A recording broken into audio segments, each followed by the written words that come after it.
Oh, welcome back to another Rickets Reef 90-gallon update. Here we go. I'm going to show you the completed plumbing and semi-completed stand before I get water in there, just because I think it'll be easier to understand and see things if there's no water flying around. I'll do another update once I get some water in there. But anyway, there it is. It is in. It is happy, and I think it looks pretty good. The stand is this what you saw before. Kind of open it up here. I haven't completed the inside. I'm going to add some baskets on the doors there, and I don't know, some other storage things underneath, because the sump's on the other side of the room. I can use this for food and all sorts of stuff. Also made a little frag table that I can slide in and out, and that's pretty nifty, so I don't have to be putting stuff all over the floor. In the tank, it's kind of dark without a light, so let me just reach over and grab my flashlight. Alrighty, so same as before, got the bulkhead on the bottom. I've got the bean animals all connected. If you see that black tube there, that is the open channel safety. I've just kind of attached it with some zip ties. Can't even see, it's all black. Here are the returns. There's two of them there. Now I've taken some old sprinklers and I've kind of made a roundabout there, so when the water comes through, it should spin around like this and make a nice wave motion. I will post links to the forum threads where I read about these, and you can follow that if you want to build them for yourself. There it is. That's the tank.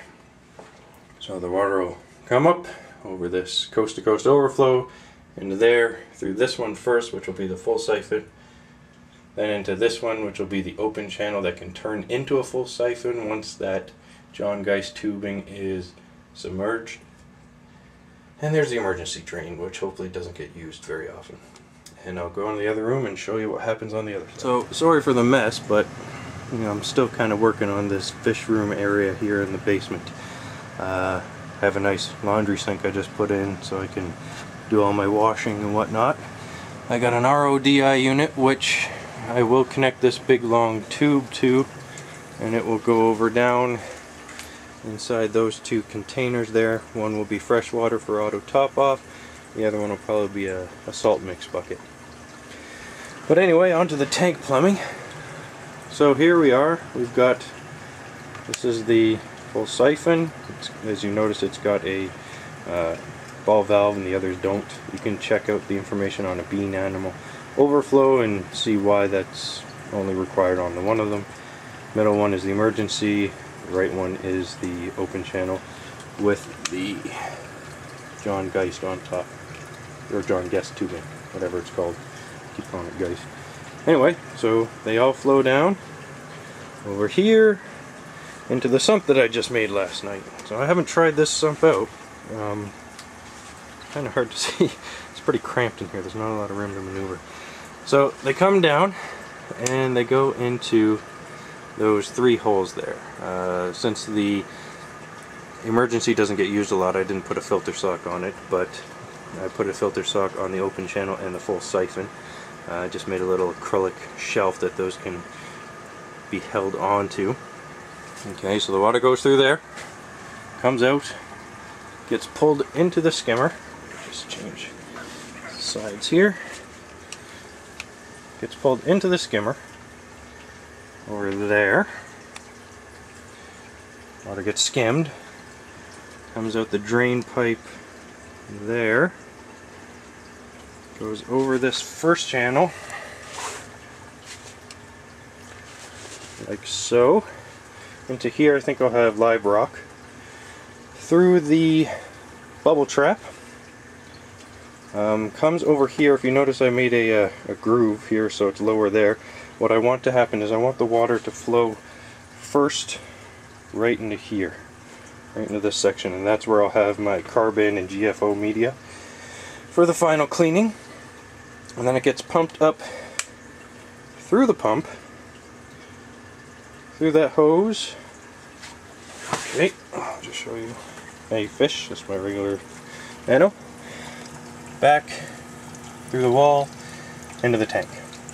Okay, well, that's how that works. I've got this little shut-off valve system here, so I don't have to turn the return pump off if I want to do something in the tank. A common problem with these big internal return pumps is that if you turn them off, they have trouble starting again. So if I want the flow to stop in the main tank, I'll just switch that one off, that one on, and it'll just create a continuous loop right here and just rotate the water. I don't have to turn the pump off.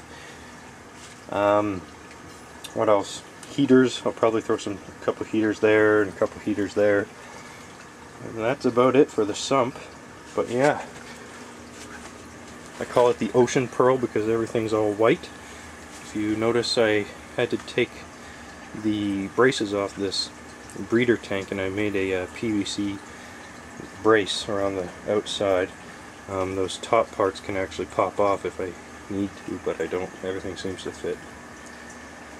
But this is my sump, and I will show you later with it working. Okay, enjoy.